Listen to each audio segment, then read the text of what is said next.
Action is what people are demanding. People are demanding this from their leaders, they're demanding it from you and from us. We just have to think of the protests that have happened all around the world, whether it's Chile, India, Kenya, France, the movements that have sprung up, really important movements like the Me Too movement or the Black Lives Matter movement. We have to listen to what people are asking us to do. If we take the EU as an example, we're definitely not yet at a point where we can say that enough is being done to tackle inequalities.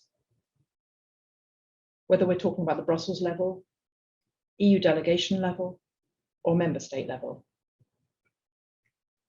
Of course, we welcome very much the fact that DG Kunduns has now appointed an advisor on inequalities, and we're super happy that Philippe has accepted to be with us today.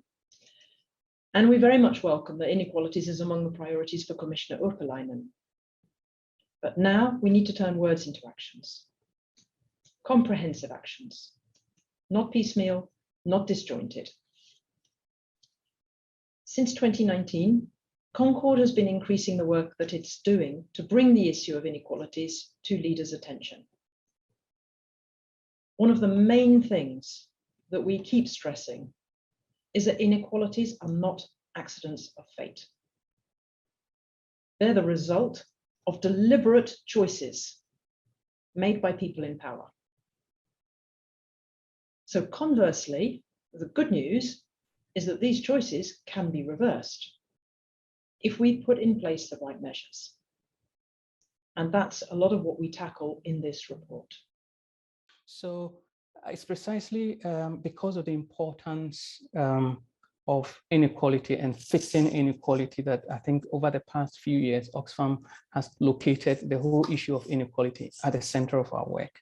And so with regular report around inequality on diverse facets of it.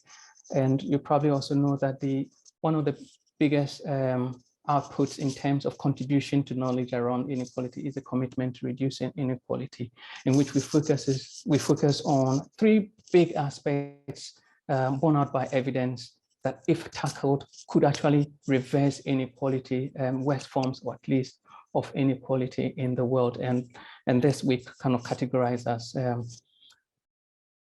public spending, essentially education, healthcare, and social protection, but then also the importance of domestic revenue, that's taxation, and then labor rights.